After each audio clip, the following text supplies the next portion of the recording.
right, Danielle. Well, here we are on week 16 of the WNBA season and the W Hoops podcast. And I'm in the middle of jet lag, just getting back from Africa on Saturday. You're under the weather and it's the Labor Day holiday, so we'll see how everything goes. But it's been a busy week, 4 games since we last talked. And yeah, just let's start by running through the games and then we'll go to some other things we'd like to discuss a lot this week, so we'll see how your voice holds up. But the first game was against the Lynx, and I'll need you to talk a lot about that because I was in South Africa and missed that game. Yeah, I actually thought they played pretty well against them. It was a loss and ended up being a 13-point loss. But they got out. They had a great first quarter. They were hitting threes, if I recall. And yeah, just hung with them and made it a competitive game, which I mean, Minnesota's pretty much at full strength now, so that's no small feat with a very injured Indiana team with Bibby still out, and of course the other players who are out for the year, and Caitlin's still out. But yeah, it was pretty good. Kelsey Mitchell had a really good game. 7 for 12 from the line, 10 for 11 from the line, or 7 for 12 from the floor, 10 for 11 from the line, 26 points. Yeah, and it's been interesting to watch the substitution patterns kind of evolve as they're getting down to the stretch. It seems like Stephanie White is kind of bunking any developmental minutes for Timpson and just going with Turner, who's a veteran, who's a solid defensive presence.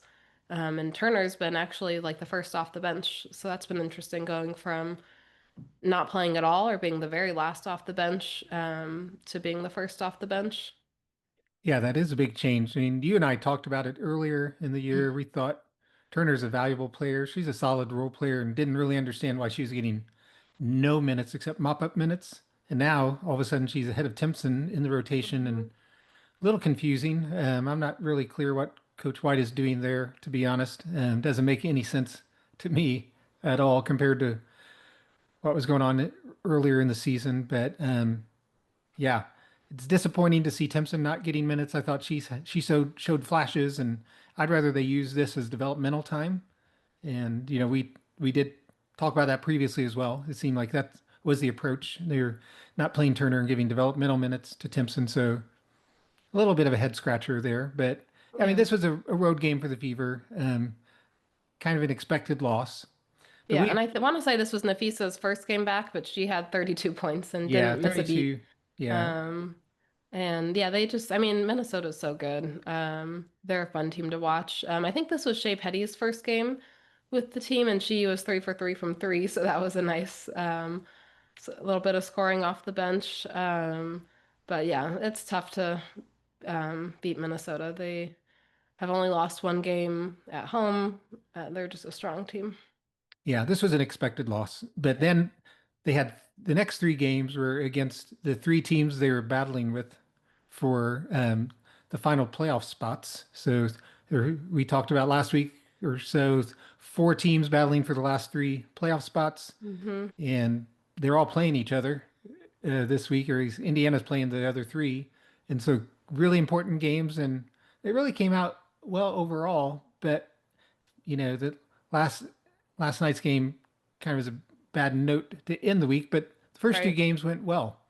Yeah, Seattle was crazy. They just dominated Seattle.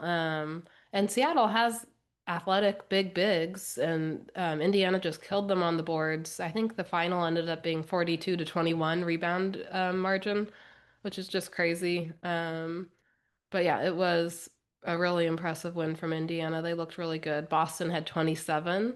Odyssey Sims had 22. Mitchell had 21. So that helps a lot when you have a third scorer, which is a lot of what they've been missing with Clark out. It's a lot easier to guard Mitchell and Boston than it is to guard Mitchell, Boston, and one other player who's scoring a lot. So yeah, that was good. Yeah, I mean, Boston had a really strong game, and one of the things I wanted to talk with you about this week was her free throws. In that game, she had 9 free throw attempts, which is really important, I think. And in the other games, she had 2 against Minnesota. She had 0 free throw attempts against the Sparks and zero free throw attempts against the Valkyries. And that's just, she's getting pounded on, and there's a lot of contact the way she plays the game, and it's just kind of unfathomable that she's can play a full game and get zero free throw attempts, let alone two back-to-back games. Yeah. No, I think she's one of the worst officiated players in the league. She doesn't get any respect. And then on the other end, she's a good defender, but she gets called for a lot of ticky-tack things that other players don't. But yeah, I feel like if she got Asia's whistle, she would be very close to the level of a player that Asia is. Yeah. Yeah, I mean, it'd make a huge difference for the Fever if she could start getting Asia's whistle, getting 7 or 8 free throw attempts a game. But even if she could just get up to 5 free throw attempts a game, it could make a difference. I was looking at her uh, scoring for her 3 seasons in the league, and she's been pretty level. I think she's 14 and a half as a rookie, 14 last year, and 15.4.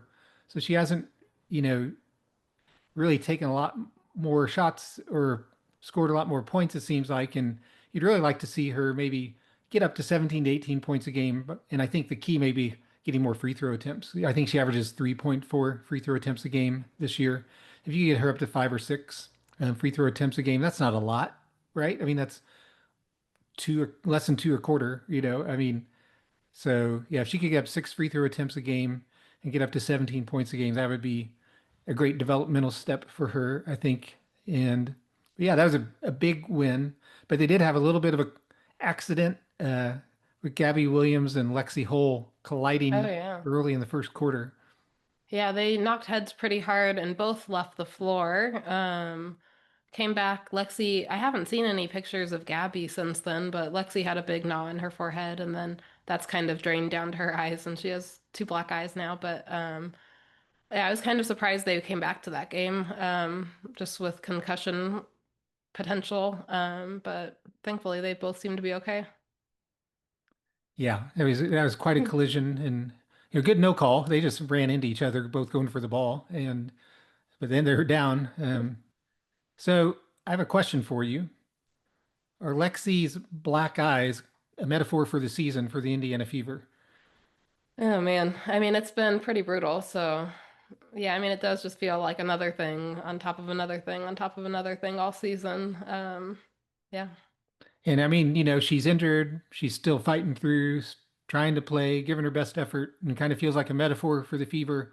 All these injuries, they're hurt, but they keep fighting and winning some games, and just feels like it's been a struggle this year. And I kind of feel like her getting that two black eyes, but still playing with two black eyes feels like a metaphor for the season this year for the Fever. Yeah, for sure. Yeah. So then next game, they hit the road and for a West Coast swing and started in LA, who's kind of had their number this year and pulled off a tough win on the road. Yeah, they just couldn't get any shots to fall at all. It felt like Natasha Howard was 1 for 8 from the floor. Lexi Hall was 2 for 7. Kelsey Mitchell was 5 for 14. But they were able to pull it out. Yeah, this is a game where Aaliyah scored well, but had a but 11 for 18 from the field, I think, which is I'd like to see her taking those. I mean, without Caitlin, I'd like to see her getting 15 to 18 shot attempts every game, and she just Yeah, doesn't. definitely. But she got 11 rebounds. But again, we mentioned this earlier, zero free throw attempts against the Sparks, which is Hmm. ridiculous. And speaking of ridiculous, can you help me understand the end of that game? What were the refs thinking? That was crazy. They tried to give the game away like three full times in like the last 1.9 seconds. It was complete. It was probably the worst officiating I've ever seen. Um, with so Indiana scores to go up one, and LA has the ball with about 13 seconds left. They call timeout. They run a play. They kind of lose the ball. Lexi's playing defense on Kelsey Plum, and Plum tries to save the ball. She jumps out of bounds and tries to make a pass in, but she stepped out of bounds completely. If you look back at it, her whole foot landed out of bounds and like 3 feet out of bounds, not even close. Then she jumped back up to make the pass in, which Aaliyah Boston was there and stole it, so it worked out okay. But there was a ref right there, pretty blatant, that she was completely out of bounds, and they didn't call it. Um, And can I so just that, cut in there for a second? It's like, yeah, why did Stephanie White call a timeout there? I don't I know. thought that I was a wonder. terrible timeout. It does seem like it was a bad timeout. I wonder when she tried to call it because at the point where it was granted, there was no one who was about to foul her.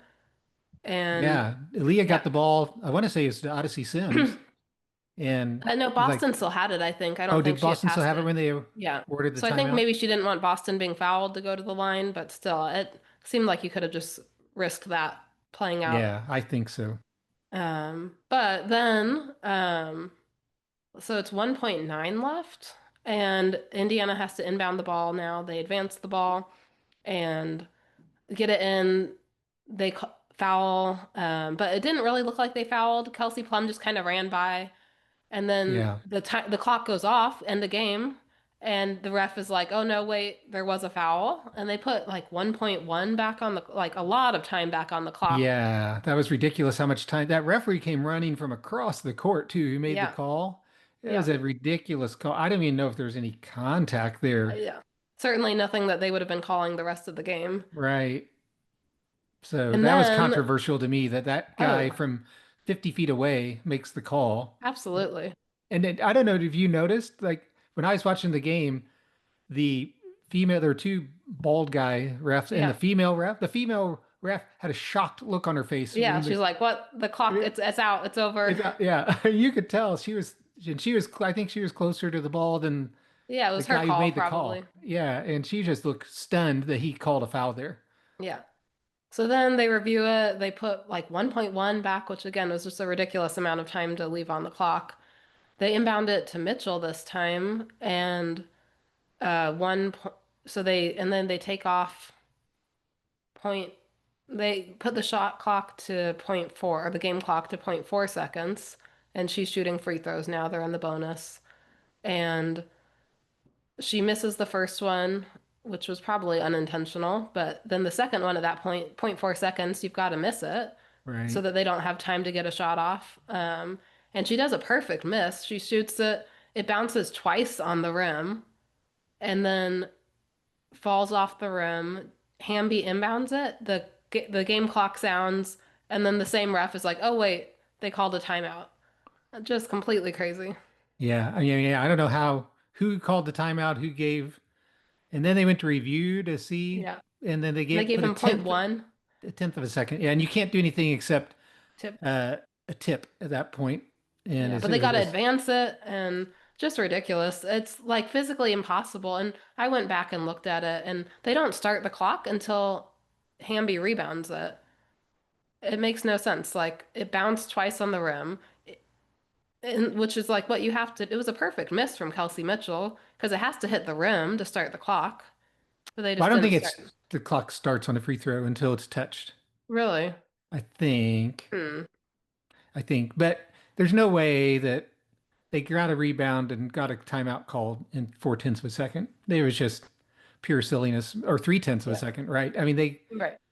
and then, a tenth of a second, you're not, yeah, it was just so questionable that there Yeah. was just really, really home cooking on it felt like. I mean, zero free throws for Leah Boston the whole game. That Yeah. ending was ridiculous. Even the one ref had a shocked look at her face on the call. I mean, Yeah. it was a mess. And Yeah. yeah, so the league's got to do something. I mean, if Kathy's watching this podcast, get a new supervisor of officials, please, for next year. Yeah. We need a change because Yeah. it's not good. And what also wasn't good was the beginning of the game against the Valkyries with Oh power my gosh. shortages, the scoreboard. I mean, that was like the least professional thing I've ever seen at a professional sporting event in my life. Yeah, it was crazy. I don't know what the issue was, but the poor players, it was like start, stop, wait, wait, wait. Like, yeah, that the It took last them, like couple seconds from the previous game and then the first couple minutes of that game just took forever. yeah. Yeah, I mean, that was just like I think in 30 minutes they played like 2 minutes and 8 seconds or something ridiculous Hmm. like that. It was just a mess. And I mean, this is like professional sports league that's on the up and up. And if you have any new fan trying to watch a game like this, I mean, it's just not good. It's such a bad look. It took forever. They didn't handle it Yeah. well. At one And point, they said they were just going to have the PA announcer call out the shot clock, and Stephanie White and Natalie Nakasi were like, "No, let's wait to start until yeah. everything is figured out." Yeah, Yeah, but it's then during that delay, somehow the Valkyries snuck Steph Curry and Klay Thompson onto the team. right. I Yeah, they mean, went 9 for 10 unbelievable. from three in the first quarter with all that stoppage. It was crazy.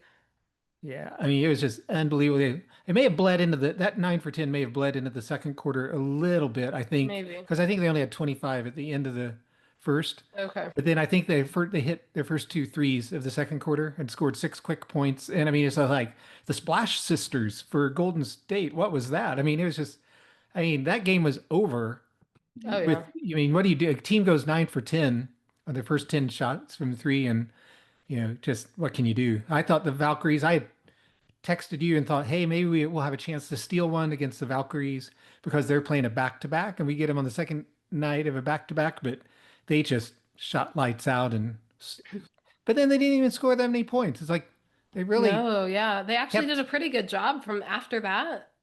Indiana did a pretty good job defensively. They just couldn't score. But the Valkyries had killed their previous opponent the night before. Who was it, like Connecticut or someone?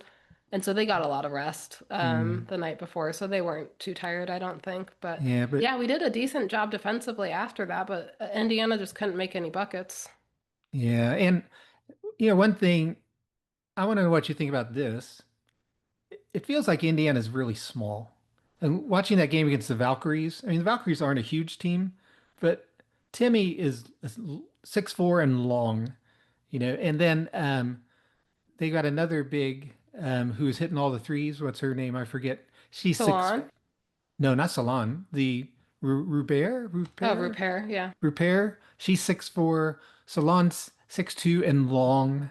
And then Charles, their other guard, is 6'1", and then their point guard, I'm drawing a blank on her name. Burton, Veronica Burton, Burton. yeah, she's Oh, she only was so good. yeah, she's only 5'9", but next to Kelsey Mitchell and Odyssey Sims, she looks big. Yeah. I mean, and Indiana just looks small without Caitlin Clark at guard. I mean, you have Odyssey Sims, Kelsey Mitchell, and then you have Lexie playing the three. She's 6'1", but she's a small 6'1". She's not long, not big and beefy. I mean, you know, I love Lexie. You've got your Leah Boston, Indiana Fever. Stranger Things. I've got my Lexi Hole, Stranger Things. I'm a fan. I love the way she plays the game.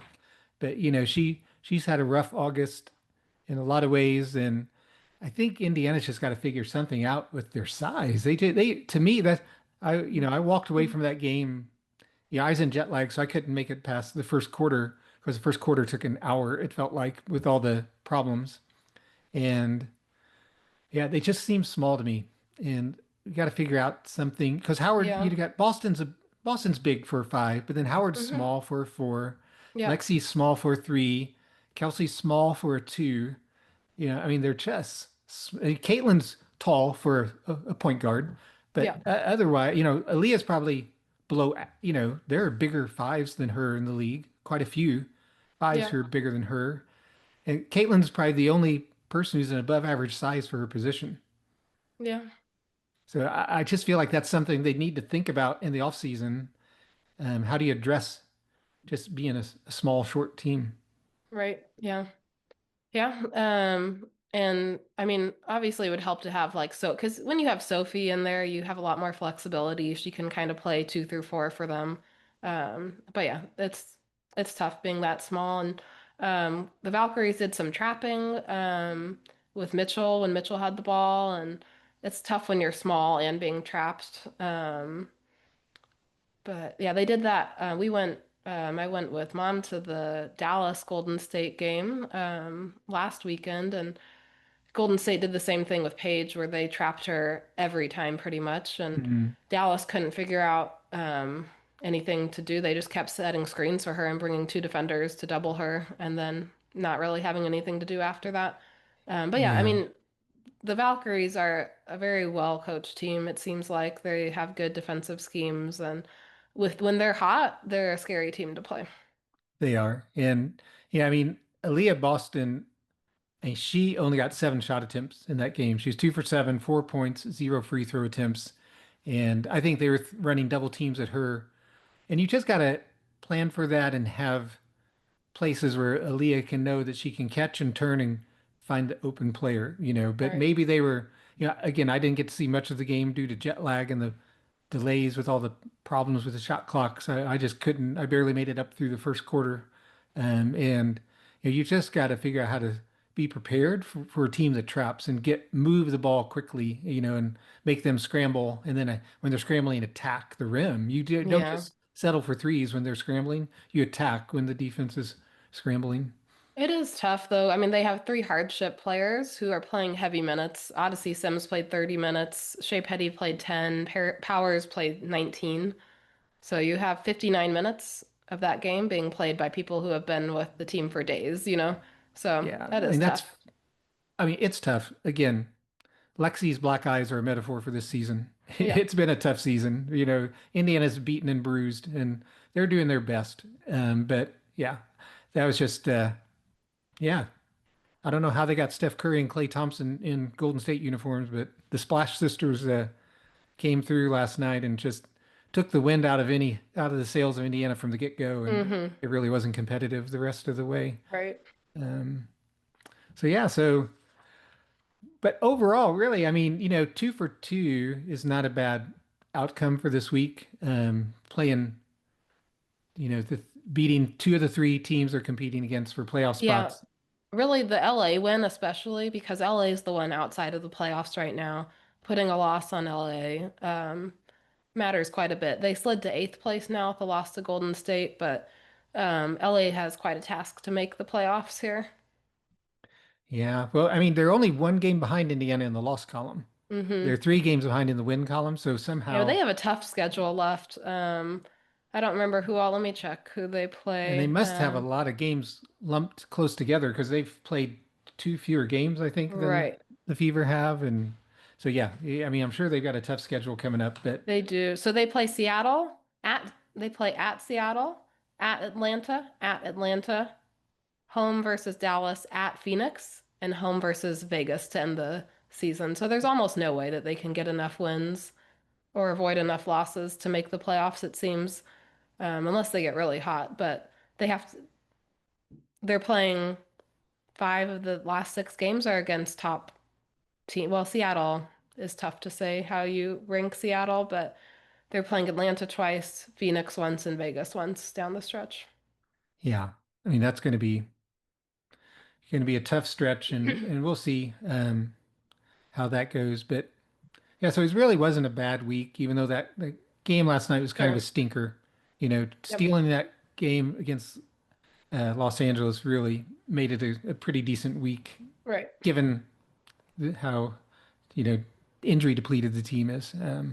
So yeah, they're the eighth seed now, which kind of brings up a point I want to talk with you about.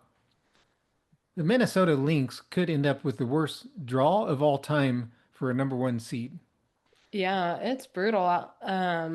So it's either most likely it's either Indiana, Seattle, maybe LA, maybe Golden State at that eight seed. If it's Golden State, I wouldn't be too upset. If I were Minnesota, I'd feel pretty good about that. But if you have Seattle, who has just been kind of hot and cold on and off, but it's a three-game series, so they just need to steal one. Um, if you get Indiana and Caitlin is coming back, if you get Los Angeles and um, they're on fire and put up 110 points, that could be a really tough first round matchup for Minnesota. Yeah, I mean, I was looking at the net rating on the WNBA website, and they're most likely right. If the season ended today, it would be Minnesota against Indiana, and with Caitlin Clark missing most of the season, Indiana's the 6th team in net rating. Hmm. They're not the 8th best team in the league. They're the 6th best team in the league by net rating, and you know that's just pretty tough to be the 1 seed and have to draw not the 8th best team, but the 6th best team. And if by any chance Caitlin Clark comes back, with Caitlin in the lineup, Indiana's a top four team in the league. They're by net rating. I mean, the data showed it. We talked about this with Caitlin Clark. They're a top four team by net rating, and so that's pretty brutal. But what's even worse is right now New York is the five seed.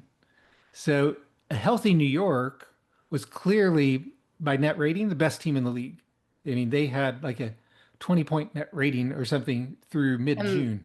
that was before adding Emma Meesum into the team. Right. Right. So, if New York gets healthy and Minnesota has to play, imagine this scenario. They have to play Indiana with Caitlin Clark. We don't know if they'll bring Caitlin back, but just assume the worst case scenario for Minnesota. They're playing in the first round a top four team in the league. And then in the second round, they'd be facing New York, who is either the top or second best team in the league. And that's a pretty brutal draw for the Lynx. It is, yeah, it's crazy. And then who knows how the other ones will play out. I would guess that Atlanta would beat Vegas in a series, but I don't know. It's kind of hard to say. Both of those teams have been a little unpredictable. But yeah, that's a tough road. It is. And yeah, the Aces they've had just a weird season. I don't know what to make of them this year. You and I were Yeah. about to write them off, and somehow now they've won 12 straight games or something. And, Hmm. so I don't know But what's real. Which Aces team is real? I don't know. right. The point differential is one of the worst in the league, though, still. Like they're, I think, eighth in point differential.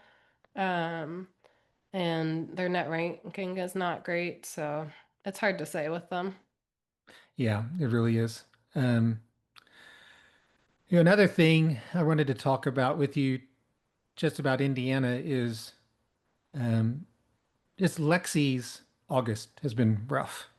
I mean, she's only had one really good game. I think she's had two Hmm. games. I sent you the her game log. Let me see if I can pull this up here. Um,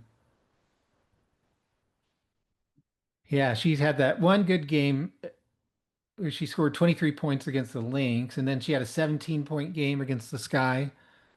But otherwise, it's like 7-0-0-2-0-7-8-6-5-5-8. I mean, she's just had a tough August. And again, you know, I'm a fan, love the way Lexi plays the game, but maybe we talked about this before. I know you've done some research on it, but she's a player probably more than anybody else who suffers from Caitlin being out of the lineup. Yeah, exactly. It's tough for her to be like the third option on a team, I think. If she's the fourth or fifth, I think she's really great at that role. Um, and she just brings so many, like, she has to be one of the best offensive rebounders in the league. It's crazy how many times she gets an offensive rebound or gets at least a deflection or something. She's Well, really inch an for impact. inch, pound for pound, she is probably without a doubt the best offensive rebounder in the league.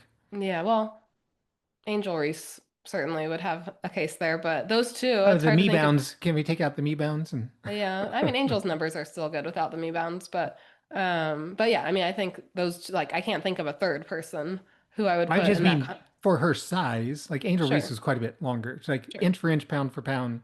I mean, Lexi's a great rebounder for and for her her size. position and Yeah, everything, yeah. yeah. And just brings so many. She draws charges. She defends really well. But yeah, her shot has definitely been off. I was looking at some numbers and I didn't update it for like the last week or so of games, but Lexi's numbers with Caitlyn and without Caitlyn are just completely crazy. Her shooting percentages with Caitlyn, so including it's basically 2024 and the 13 games in 2025. With Caitlyn, she's a 44% shooter from the floor and 46 and a half from three, which is really Mm, good. And then, but for 2025, just the 13 games this year with her, she's 48 from the floor and 51 from three. So like just outstanding numbers. Really, really good. But then without Caitlyn, for her career without Caitlyn, so that's like 23, 23, 24. I don't know if I, no, and 22. Yeah, 22 through 25. Um, 36% from the floor and 27 from three. wow. That's like over 20 percentage points from three better with Caitlin on the floor, and about 10% from the floor better. And it just really, I think, speaks to the impact of Caitlin's just gravitational pull, but also just her passing is so good. And Lexie doesn't have, she has a decent release, but not the quickest release. She needs a little time and she needs to be set to get off a good three. So the difference in having like a really well placed pass versus a pass that kind of has to be gathered makes a big difference for her. And the difference in the gravitational pull that Caitlin Sure. Clark has, that she's just got more space on the court when Caitlin's on the floor. Defenders are much more going to be playing off of Lexie and then they would without Caitlin out there. So yeah, I would like to see the. I mean, I would like to see Lexi in the off season work on her handle a little bit. I'd like to see her get a little better, so where she can slash to make some moves and get to the rim and off the dribble, just to create, a pump fake from three and go to the rim. Just something, and to work on her release a little bit, get a little bit quicker. If she can get even 2/10 of a second faster on her release and keep the same accuracy, that would be a big help. But yeah, I mean. Lexi seems to really be dependent on Caitlin, and For scoring, at least, yeah, yeah. for scoring. Yeah, yeah, she does everything else. Yeah, great. So yeah. Any other news and notes we have around the league for this week? No, I mean it's just a tight race in the standings. I think kind of every game is gonna shuffle things around quite a bit. It'll be interesting to see who ends up with the number two overall seed, where New York ends up, if Indiana can hold on. Indiana just has 4 games left. Some teams have up to six, I think. But yeah, should be interesting. Yeah, I mean Minnesota clinched the 1 seed. They Mm-hmm. got a 6 game lead in the loss column, I think, and they only have 5 games left to play. So Yeah. they're the 1 seed, got home court advantage through the playoffs. So absent Indiana winning, we want to see Minnesota win this year. So that's all good. Yeah, so is it just 2 weeks left now in the regular season then? Yeah, I think so. And then the playoffs start pretty soon after that. But yeah, it's gonna be tight. I don't remember a year that's been like this undefined at like who really is the best, where do people stack up? Mm. Like often the top team or two is pretty clear, but this year there's been so many injuries and different things and movement that it's kind of hard to say. New York right now is not the best team in the league, but if they can get healthy and clicking, they're gonna be tough to beat. Um, but yeah, it's looking pretty good for Minnesota, except for like they're in a good place. They're healthy. They've gotten Nafisa back. They have a little time to get back in the groove before the playoffs start. Yeah, I mean, New York and adding Miesemann, sorry for the on there, it's a jet lag hitting me. But yeah, I mean, they're going to be a tough out for anybody who faces them. They may be the best team in the league talent-wise, where they can get, the chemistry and everything going again. I mean, they've just had a lot of injuries also this year, with Jones and Stewie and Ian Yescu's been out some, right? I Mm-hmm. mean, they've had a lot of injury issues as well. So yeah, so coming up this week, but the Fever have a game against at Phoenix, like you said. So finishing out the West Coast road trip, then they've got Chicago Friday. So I'm assuming we'll do our podcast on Saturday. So 2 games between now and our next podcast. I mean, that's looking like a 1-1 week. I'm not seeing them Yeah. winning at Phoenix, but No, I don't think so. they should be able to beat Chicago at home, hopefully. Yeah. And then they finish at Washington, who's kind of thrown in the towel in the season, and then home game against Minnesota. And maybe you can kind of hope the Lynx would be just resting Resting a people. little bit. Yeah, Yeah, the we'll last see. game of the season. There is the MVP race going on, so Yeah, well, I'm hoping that voters will be smart. That even though Asia's been hot, Minnesota's been the best team throughout the course of the season. yeah, I think Nafisa and Asia are both averaging the exact same points basically, right yeah. now. And so, I feel like Asia would have to be outscoring her by 5 points a game to win the MVP because Yeah, and Minnesota's been the best Nafisa's team. shooting numbers, her percentages and efficiency has been so good this year. Yeah. Um, but So, there's also Alyssa Thomas and her triple doubles. Oh, come on. I know we're worried about that, but I can't believe too many voters would really vote her number one with, I would be shocked if she doesn't get first place MVP votes. People are crazy. well, that would be crazy. So hopefully that will not happen. Hopefully the Lynx will finish out the season strong. Nafisa will be back to 100% health for the playoffs and that they'll rest her for the last game of the season against Indiana. Yeah.